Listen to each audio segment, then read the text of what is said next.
பிஸ்மில்லாஹிர் ரஹ்மானிர் ரஹீம். பேரும் புகழ்ச்சியும் வல்ல நாயகனாகிய அல்லாஹுவிற்கே உரித்தாகட்டும்.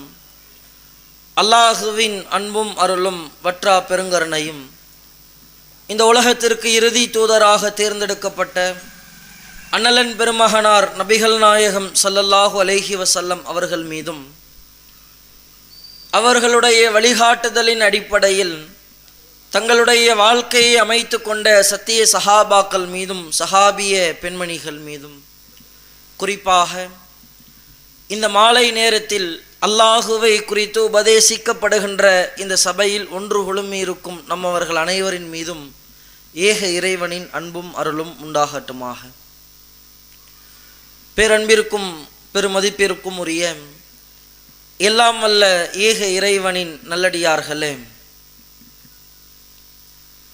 தமிழ்நாடு தௌஹீத் ஜமாத் திருப்பனந்தாள் கிளையின் சார்பாக கடந்த சில நாட்களுக்கு முன்னால் கோடைகால பயிற்சி வகுப்புகள் என்று ஏறத்தாழ 10 நாட்கள் மாணவ மாணவிகளுக்கான சிறப்பு வகுப்புகள் நடத்தப்பட்டது. அதனுடைய நிறைவு நிகழ்ச்சியாக இன்றைக்கு இந்த பரிசளிப்பு நிகழ்ச்சியை ஏற்பாடு செய்திருக்கிறார்கள். இந்த தருணத்தில் பெற்றோர்களாக இங்கு ஒன்று குழுமி இருக்கக்கூடிய ஒவ்வொரு தாய்மார்களுக்கும் பெற்றோர்கள் தங்களுடைய பிள்ளைகள் பரிசு பெறுவதை பார்த்து மகிழ்ச்சி பெறுகின்ற இந்த தருணத்தில் ஒரு சில அடிப்படையான தகவல்களை உங்களுக்கு மத்தியில் பதிய வைக்கலாம் என்று விரும்புகிறேன். அல்லாஹ் தன்னுடைய திருமறை குர்ஆனில் ஒரு அடிப்படையான செய்தியை சொல்லுகிறான். லில்லாஹி முல்கு ஸமாவாத்தி வல் அர்ல். நீங்கள் திருமறை குர்ஆனினுடைய 42வது அத்தியாயத்தின் 49, 50வது வசனங்கள். லில்லாஹி முல்கு ஸமாவாத்தி வல் அர்ல். வானங்கள் மற்றும் பூமியினுடைய ஆட்சி அதிகாரம் அல்லாஹுவிற்கு உரியது. யஹ்லுகு மா யஷாஉ. அல்லாஹ் அதில் தான் நாடியதை படைக்கிறான். அல்லாஹ் என்ன விருப்பப்படுகிறானோ, அல்லாஹ் எதை விரும்புகிறானோ அதை செய்வதற்கான எல்லா ஆற்றலும் அதிகாரமும் அவனிடத்தில் இருக்கிறது. அவன் விரும்பியதை செய்கிறான். அடுத்து இறைவன் பதிய வைக்கிறான், யஹப்பு லிமை யஷாஉ இனாஸா. நான் நாடியவர்களுக்கு பெண் பிள்ளைகளை தருகிறேன். வயஹப்பு லிமை யஷாஉ ذுகுர். நான் நாடியவர்களுக்கு ஆண் பிள்ளைகளை தருகிறேன். அவ் யுஸவ்விஜுஹும் துக்ரானா வ இன்சானா. நான் நாடினால் ஆண் பிள்ளைகளையும் பெண் பிள்ளைகளையும் சேர்த்து தருகிறேன். நான் நாடியவர்களுக்கு பிள்ளைகளை தராமலும் விட்டு விடுகிறேன். இந்த வசனத்தை அல்லாஹ் பதிவு செய்கிறான். என்ன அடிப்படை காரணம்? குழந்தைகளை பெற்றிருக்கக்கூடிய நாம் உண்மையில் இந்த குழந்தையின் மிகப்பெரிய அருள் கொடை என்பதை, அல்லாஹ் நமக்கு வழங்கிய பேர் அருள் என்பதை எப்பொழுது உணர்வோம் தெரியுமா?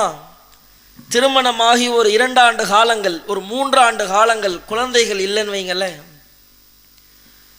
நம்முடைய உறவினர்கள், நண்பர்கள், எல்லா நபர்களும் மருத்துவத்திற்கு ரெஃபர் பண்ணக்கூடியவங்களா, மார்க்கெட்டிங் பண்ணக்கூடியவங்களா ஆரம்பிச்சிருவாங்க.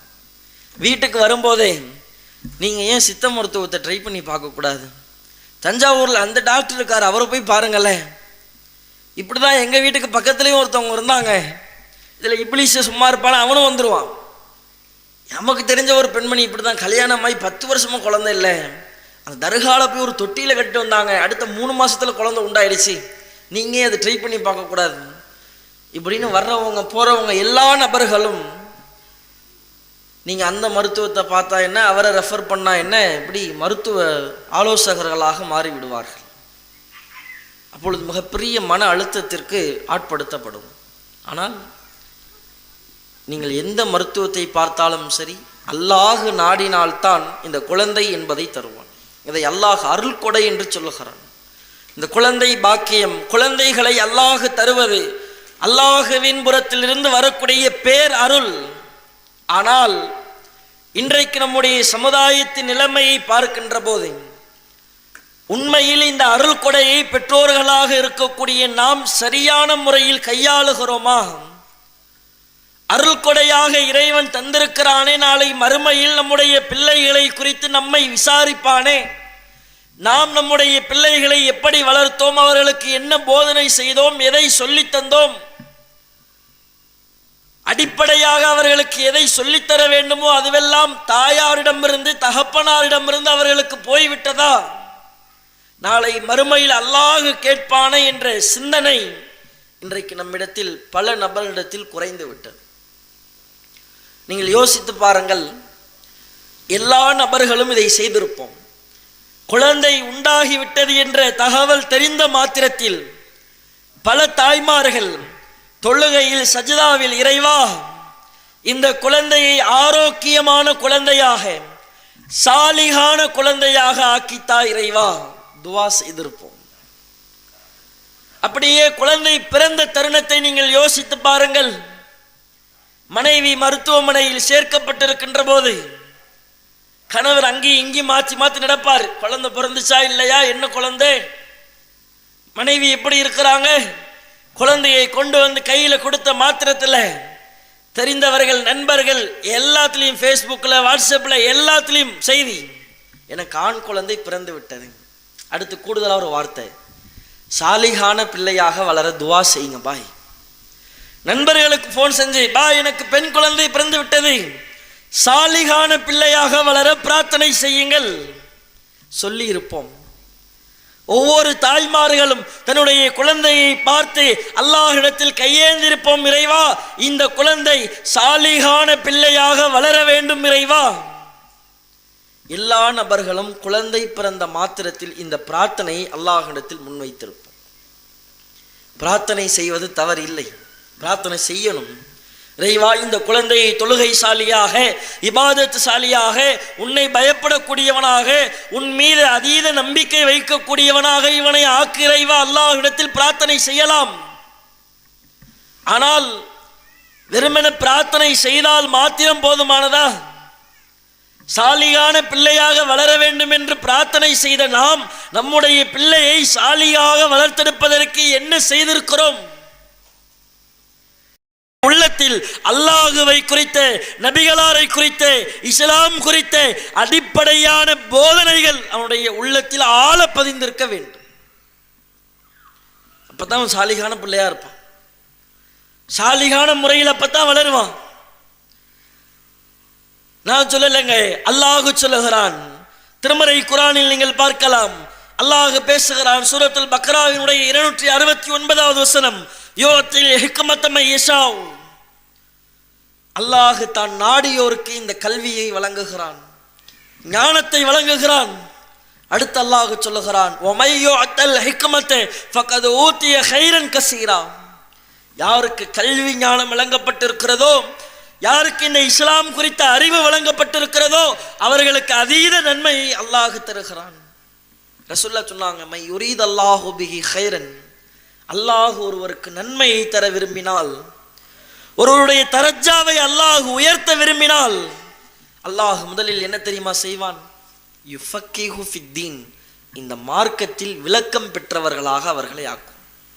முதல் அடிப்படை இறைவனால் தான் செய்வோம். உனக்கு நன்மையை தரணும், சொர்க்கத்தில் பெரிய இடத்தை தர வேண்டுமா, முதலில் நீ இஸ்லாத்தை அறிந்து கொள், மார்க்க கல்வியை தெரிந்து கொள். ஏன்? மார்க்க கல்வி ஒருவருடைய உள்ளத்தில் வந்துவிட்டால் அல்லாஹுவை குறித்த அறிவு, நபிகளார் குறித்த உபதேசங்கள், இதுவெல்லாம் ஒருவருடைய உள்ளத்தில் ஆணித்தரமாக பதிந்து விட்டால், இன்னமா யக்ஷல்லாஹு மின் இபாதில் உலமா, அவன்தான் அல்லாஹுவை அஞ்சக்கூடியவன். அல்லாஹுவை குறித்து அறிந்தவர்கள், கல்வி அறிவு பெற்றவர்கள், இவர்கள் தான் அல்லாஹுவை அதிகம் அஞ்சுபவர்கள். இந்த அடிப்படையை பிள்ளைகளிடத்தில் நாம் பதிய வைக்க மறுக்கிறோம். ஒரு 3ஆம் தர கல்வியை மாதிரி மார்க்க கல்வியை பார்க்கிறோம். இதில் என்ன யூஸ் இருக்குது, இதில் என்ன பலன் இருக்குன்னு பார்க்குறோம். இந்த பலன் எப்போ தெரியுமா தெரியும்? உங்கள் பிள்ளை 10ஆம் வகுப்பு படிக்கும்போது தெரியாது, உங்கள் பிள்ளை 12ஆம் வகுப்பு படிக்கும்போது தெரியாது, கல்லூரி பருவத்தை எல்லாம் முடித்துவிட்டு சமூகத்துக்கு மத்தியில் வருகின்ற பொழுது, வேலை தேடி அலைகின்ற பொழுது, ஒரு வேலையில் அமர்த்தி திருமணம் முடித்து உங்கள் பிள்ளை தன்னிச்சையாக செயல்படுகின்ற பொழுது, உங்கள் பிள்ளையினுடைய செயல்பாடுகள், உங்களிடத்தில் பேசக்கூடிய முறைகள், அப்போ உட்கார்ந்து வருத்தப்படுவீங்க. என் பிள்ளைக்கு நான் இஸ்லாத்தை சொல்லி கொடுத்துருக்க கூடாதா? இன்றைக்கு சமூகத்தை பார்க்கிறோம்.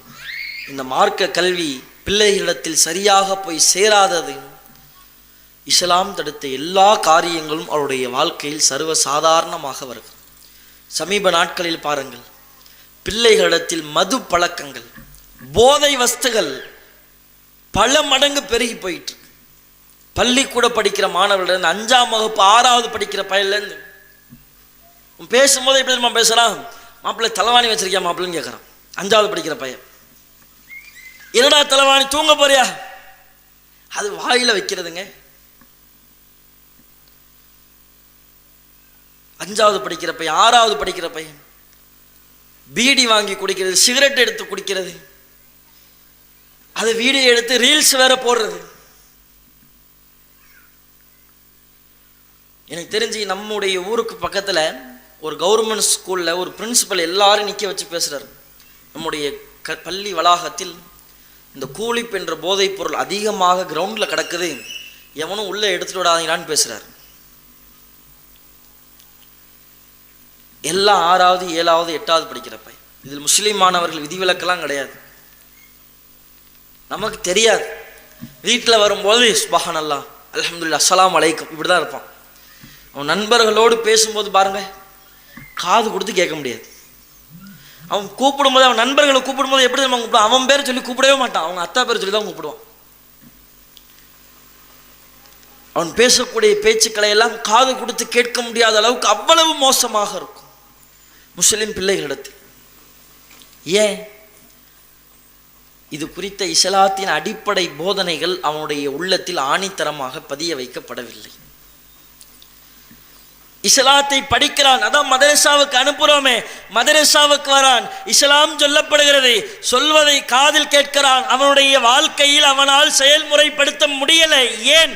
தன்னுடைய தாயிடத்திலேயோ தகப்பனிடத்திலேயோ எந்த பிள்ளையும் இஸ்லாத்தை பார்ப்பதில்லை. அதுதான் முதல் பிரச்சனை. தன்னுடைய வாழ்க்கையில் அதிகமான நேரத்தை, இளம் பருவத்தை தன்னுடைய தாய் தகப்பனோடு கழிக்கக்கூடிய பிள்ளைகள் தன்னுடைய தாயிடத்தில் தகப்பனிடத்தில் இஸ்லாம் குறித்த அறிவுரைகளை, வழிகாட்டுதல்களை அவர்களின் வாழ்க்கையில் பார்ப்பதில்லை. இங்கே வந்திருக்கக்கூடிய தாய்மார்கள் உள்ளத்தில் கை வைத்து சொல்லுங்கள், நீங்கள் காலை சுபூஹ் தொழுகைக்கு எழுந்திருக்கின்ற போது உங்கள் பிள்ளையை நீங்கள் எழுப்புகிறீர்களா? இங்கே இருக்க பசங்கள்ட்ட கேட்டால் தெரிஞ்சிடும், எத்தனை பேர் உங்கள் உம்மா சுபூஹ் தொழுது நீ பார்த்துருக்கடா அப்படின்னு கேட்டு பாருங்க.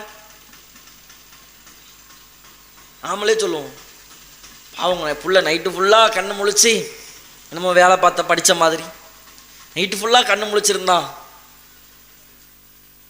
காலையில் 5 மணிக்கு ஏன் அவனை எழுப்பணும், சுபுக்கு தூங்கட்டும், நல்லா தூங்கட்டும். 5வது படிக்கும் போதோ 6வது படிக்கும் போதோ 7வது படிக்கும் போதோ 9ஆம் வகுப்பு படிக்கும் போதோ சுபுஹ் தொழுகைக்கு பிள்ளையை எழுப்பணும்னு தோணாது. ஆனால் 10ஆம் வகுப்பு பப்ளிக் எக்ஸாமுக்கு இன்னும் 2 மாதம் இருக்கும்போது 3 மணிக்கெல்லாம் அலாரம் வச்சு பிள்ளைக்கு காஃபி போட்டு கொடுத்து, எக்ஸாம் வருது ஒழுங்கா படிடா நாயே அப்படின்னு சொல்றது. எதுக்கு முக்கியத்துவம் தரணும்னு யோசிச்சு பாருங்க. பப்ளிக் எக்ஸாமுக்கு விடிய காலில் 3 மணிக்கு எழுப்பிட்டு படிக்க சொல்ற நீங்க, ஒவ்வொரு நாளும் சுபூஹ் தொழுகைக்கு காலை 5 மணிக்கு எழுப்பிட்டு பள்ளிவாசலுக்கு போடா, இல்லை பள்ளிவாசல் தூரமா இருக்கு, வீட்டில் சுபூஹ் தொழுகையை தொழுவிடா, எந்த தாய்மாராச்சும் சொல்லியிருக்கீங்களா? சின்ன பிள்ளை தானே.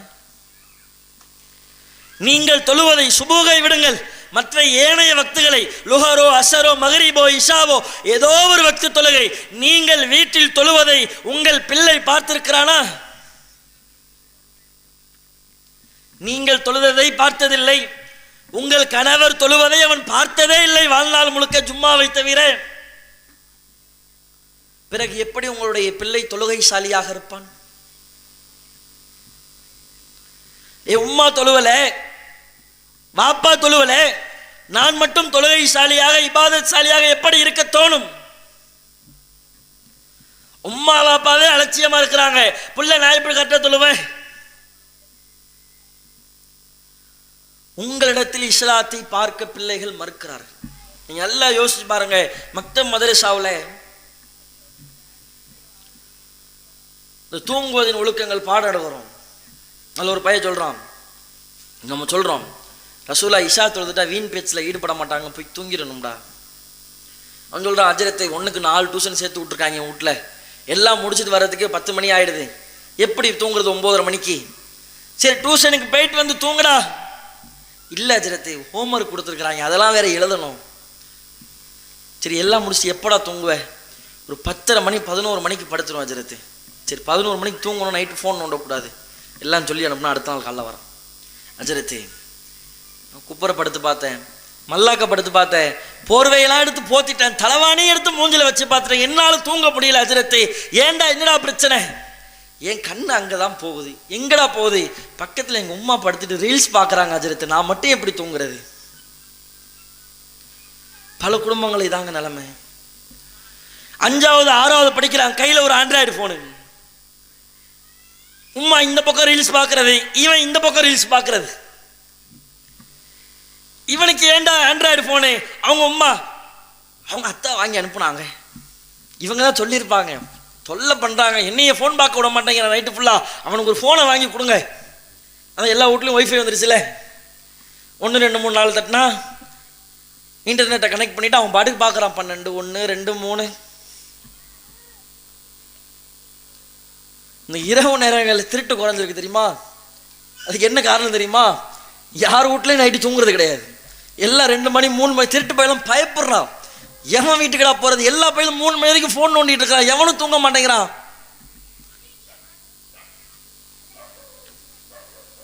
நைட்டு 3 மணி 4 மணி வரைக்கும் செல்ஃபோன் நோண்டிக்கிட்டு ரீல்ஸ் சினிமா பாட்டு பார்த்துக்கிட்டு. அதில் 10வது மதர்ஸ் டேக்கு இவன் இங்கேருந்து இதில் வரக்கூடிய தாய் குறித்து வரக்கூடிய எல்லா சினிமா பாட்டையும் அம்மாவுக்கு ரீல்ஸில் அனுப்புறது. அங்கேருந்து அந்த அம்மா பிள்ளைக்கு குழந்தைகள் தினம், இவங்க இங்கேருந்து ரீல்ஸ் அனுப்புறது. எல்லாம் பக்கத்தில் ஒரே பெட்டில் பக்கத்தில் படுத்திருக்கிறது. விளங்குமா? நீங்கள் யோசிச்சு பாருங்க. இந்த சின்னோண்டு பிள்ளைங்க மக்தப் மதரசாவுக்கு வருவாங்க, அவங்கள்ட்ட கஷ்டப்பட்டு அவங்கள பயமுறுத்தி அல்லாஹ் நரகம் வச்சிருக்கிறான்டா, சினிமா பாட்டு கேட்காதீங்கடா, இசை இஸ்லாத்தில் ஹராம்டா எல்லாம் சொல்லி அல்லாஹ் நரகத்தில் போட்டுருவான். நெருப்பில் போட்டால் உன்னால் தாங்க முடியுமா? உதாரணத்தெல்லாம் எல்லாம் சொல்லி வீட்டுக்கு அனுப்பி விட்டா போகும்போதே பேசிக்கிட்டே போவோம் ரெண்டும். அல்லாஹ் நரகத்தில் போட்டுருவானாம்ப்பா, உடம்பெல்லாம் கருகி போயிடுமா, அவ்வளோதான், நம்ம அவ்வளோதான், இனிமேல் சினிமா பாட்டு பார்க்கக்கூடாது அப்படின்னு போய் வீட்டு கதவை திறந்தா அங்கே பாரதி கண்ணம்மான்னு ஓடிக்கிட்டு இருக்கும். உம்மா பெரியம்மா பாட்டி எல்லாம் உட்காந்து பாரதி கண்ணம்மாவை பார்த்துட்டு உட்காந்துருப்பாங்க. இது என்ன செய்யும்? இவ்வளோ நாள் நரகம்னு பேசிட்டு போனது உள்ளே போனோன்னே மாமா காஃபி குடி உட்காரு அப்படின்னு உட்கார வச்சு அதையும் சேர்த்து பார்க்க வச்சிருது. இசை ஹராம்னு எப்போ அந்த பிள்ளைங்க விளங்கும்? சினிமா பாட்டு ஹராம்னு எப்போ விளங்கும்? இன்ஸ்டாகிராமில் ரீல்ஸில் பார்க்கக்கூடிய பாடல்களோ அதில் வரக்கூடிய இசையோ ஹராம் என்பது எப்போ விளங்கும்? ஒரு தாயாராக தகப்பனாக நீங்கள் அதை புறக்கணித்தால், அதை வெறுத்தால், உங்களிடத்தில் அதற்கான எதிர்ப்பை பார்த்தால் உங்கள் பிள்ளை அதை வெறுக்கும்.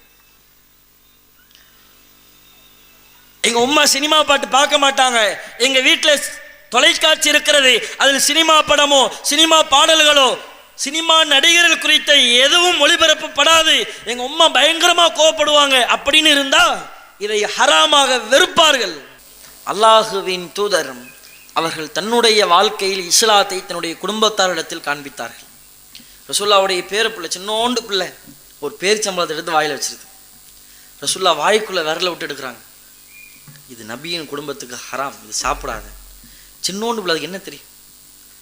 அது சாப்பிட்டா சாப்பிட்டு போயிட போகுது, ஒரு பேரிச்சம்பளம் அதில் என்ன இருக்குது? ரசூல்லா அப்படி பார்க்கல. ஆனால் அல்லாஹ் தடுத்திருக்கிறான், இந்த காரியத்தை நான் இப்போது தடுத்தால் தான் அவனுடைய வாழ்நாள் முழுக்க அதை அவன் ஹராமாக பார்ப்பான். ஒரு தாயாக தகப்பனாக நீங்கள் உங்கள் வாழ்க்கையில் இஸ்லாத்தை வெளிப்படுத்தினால்தான் உங்கள் பிள்ளையுடைய வாழ்நாள் முழுக்க அது வெளிப்படும். நீங்கள் எல்லா ஹராமையும் அவனுக்கு ஹலால் போல அழகாக வீட்டில் காண்பித்தால் அவன் எப்படி இஸ்லாத்தினுடைய அடிப்படைகளை சாலிகான பிள்ளையாக வளருவான்? அதிலும் குறிப்பாக இஸ்லாமிய பெண் பிள்ளைகள் இன்னைக்கு இன்ஸ்டாகிராமில் அந்நிய ஆண்களிடத்தில் பேசுவது சர்வ சாதாரணமாகிவிட்டது. இன்ஸ்டாகிராமில் ரீல்ஸ் போடுறதுல இருந்து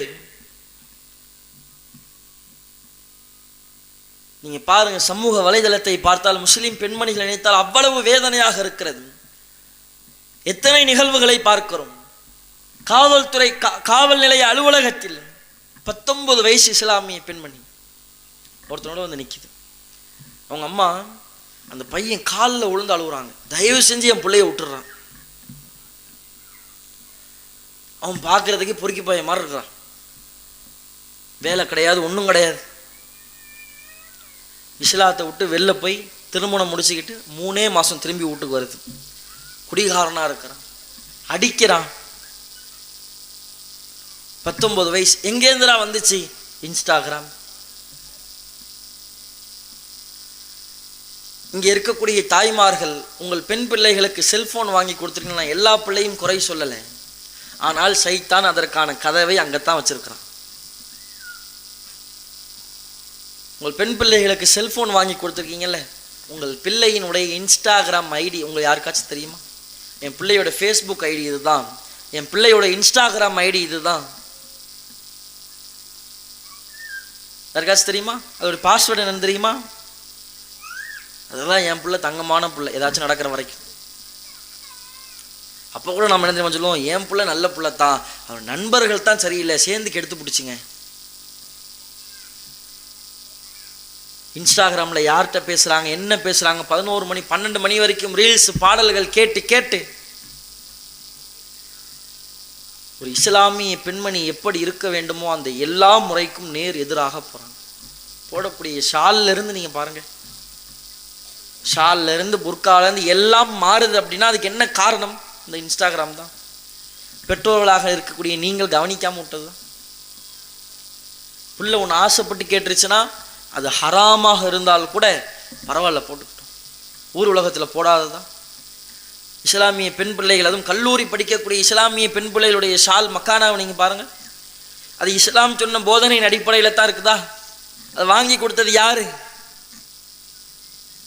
எல்லா காலேஜ் வர எல்லா பிள்ளைங்களும் போட்டு வருது, என் பிள்ளை மட்டும் கருப்பு கருப்பு கலரில் ஒன்றுமே இல்லாமல் போட்டு போகணுமா? நல்ல ஸ்டைலாக போகட்டும்.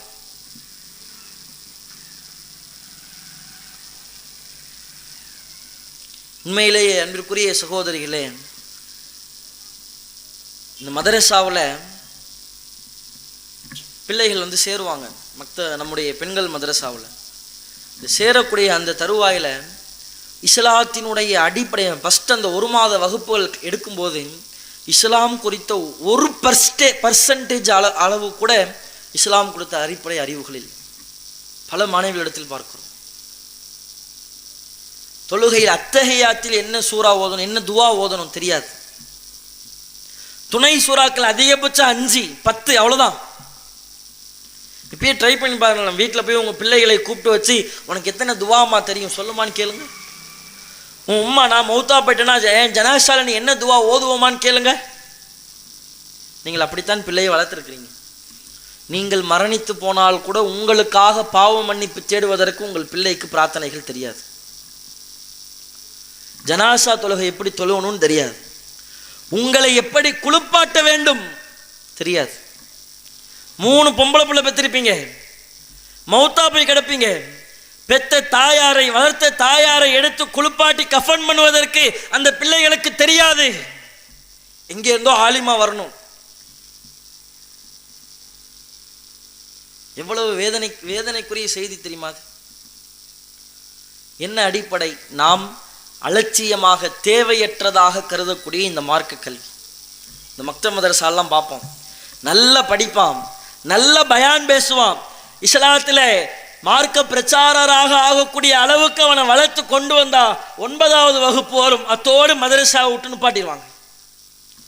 ஏண்டா மதரசாவுக்கு வரலையா? இல்லை 9வது போகிறேன், 10வது போகிறேன், எங்கள் உம்மா போவேனான்னு சொல்லிட்டாங்க. அங்கே ஆரம்பித்தது 9 10 11 12 காலேஜுக்கு போவான். அதுக்கு முன்னாடி வரைக்கும் பார்த்தா அஸ்ஸலாமு அலைக்கும் ஹஜ்ரத் சலாம் சொல்லி அப்படியே அழகாக பேசுவான். கல்லூரி எல்லாம் போயிட்டு வந்தான்னு வச்சுக்கோங்களேன், ப்ரோ டைம் என்ன ப்ரோ, ப்ரோ உங்களை நான் எங்கேயோ பார்த்துருக்கிறேன் ப்ரோ, ஓ பள்ளி இமாமா இருக்கீங்களோ. பள்ளி வாசலுக்கு வரமாட்டான். எல்லா தொடர்பும் அத்தோடு துண்டிக்கப்பட்டு விடும்.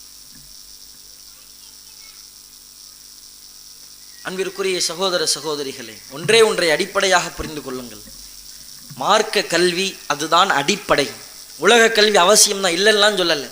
உங்கள் பிள்ளை பெரிய டாக்டராக இருக்கலாம், கும்பகோணம் வட்டாரத்திலே உங்கள் பிள்ளைத்தான் மிக சிறந்த டாக்டர் இருக்கட்டும், இஸ்லாம் குறித்த அடிப்படை அறிவு இல்லைன்னு வச்சுக்கோங்களேன், எல்லாம் இங்கே இருக்க ரோட்டு கடையில் இருக்க டாஸ்மார்க்கில் போய் நிற்பான், அவன் போய் கிளப்பில் நிற்பான். அதான் வித்தியாசம், வேறு ஒன்றும் இருக்காது. இஸ்லாத்தை அடிப்படையாக பிள்ளைகளிடத்தில் சொல்லிக் கொடுங்கள். இஸ்லாமிய போதனையோடு ஒரு பிள்ளை வளர்ந்தால்தான் அதனுடைய சந்ததிகளுக்கும் அதனுடைய வாழ்க்கைக்கும் அடிப்படை, நாளை மறுமை வெற்றிக்கும் அடிப்படையாக இருக்கும். அன்பிற்குரிய தாய்மார்களே, தயவு செய்து மார்க்க கல்விக்கு கூடுதல் முக்கியத்துவம் கொடுங்க. ஒவ்வொரு நாளும் கேளுங்க. மக்தப் மதரசா போனியே என்ன படிச்ச கேளுங்க. ஆலிமாவுக்கு ஃபோன் அடிங்க, இன்னைக்கு என் பிள்ளைக்கு என்ன சொல்லி கொடுத்தீங்க, என் பிள்ளை என்ன துவா படிச்சான், மதரசால ஒழுங்கா ஓதுனானா. ஒவ்வொரு நாளும் ஒரு அரை மணி நேரம் குர்ஆனை எடுத்து வைத்து ஒவ்வொரு பெண் பிள்ளைகளையும் வீட்டில் குர்ஆனை ஓதச் சொல்லுங்கள். முடிந்த அளவிற்கு குறிப்பாக ஆண் பிள்ளைகளுக்கு மார்க்க கல்வி அவசியம், பெண் பிள்ளைகளுக்கு கூடுதல் கவனம் எடுத்து மார்க்க கல்வியை சொல்லித்தாங்க. இந்த திருமணத்தில் ஆலிமான் பட்டம் போறதுக்கு மட்டும் படிக்க வைக்காதீங்க. உங்கள் பெண் பிள்ளை மார்க்க கல்வியை கற்றால் தான் கணவன் குடும்பத்தாரிடத்தில் எப்படி நடந்து கொள்ள வேண்டும் என்று தெரியும், கணவனிடத்தில் எப்படி நடந்து கொள்ள வேண்டும் என்று தெரியும், அவங்களுக்கு பிறக்கக்கூடிய பிள்ளைகளை சாலிகாக இஸ்லாத்தின் அடிப்படையில் எப்படி வளர்க்க வேண்டும் என்பது தெரியும். அதெல்லாம் தேவையில்லை. நான் கல்லூரியில் கொண்டு போய் சேர்க்கிறேன், சேருங்க, பிரச்சனையே இல்லை. எத்தனையோ வழிமுறை இருக்குது உலக கல்வியை படிப்பதற்கு. டிஸ்டன்ஸ் கோர்ஸுங்கிறாங்க, வீட்டில் இருந்துகிட்டே படிக்கலாம், எக்ஸாமுக்கு மட்டும் போயிட்டு வரலாம். மதரசால கொண்டு வந்து சேர்த்து விடுங்க. கல்லூரி படிப்பையும் படிக்கட்டும், மார்க்க கல்வியையும் படிக்கட்டும். மார்க்க கல்வியோடு சேர்ந்த உலக கல்வி உங்கள் பிள்ளையினுடைய வெற்றிக்கு அடித்தளமாக இருக்கும். இதை உள்ளத்தில் ஆழ பதிய வைத்துக் கொண்டு அல்லாஹ் சொன்னதை நினைவில் வைத்துக் கொள்ளுங்கள்.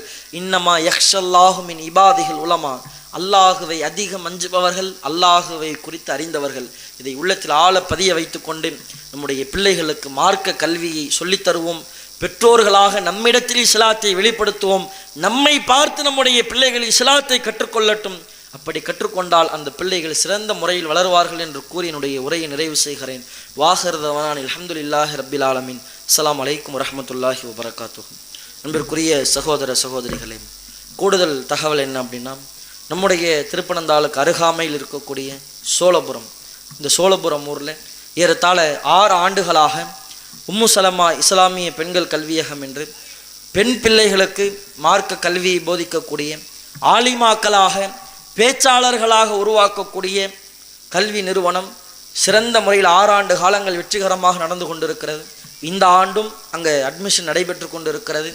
வாய்ப்புள்ள சகோதரிகள், நீங்கள் உங்களுடைய பிள்ளைகளை அங்கே சேர்த்து விடுங்க.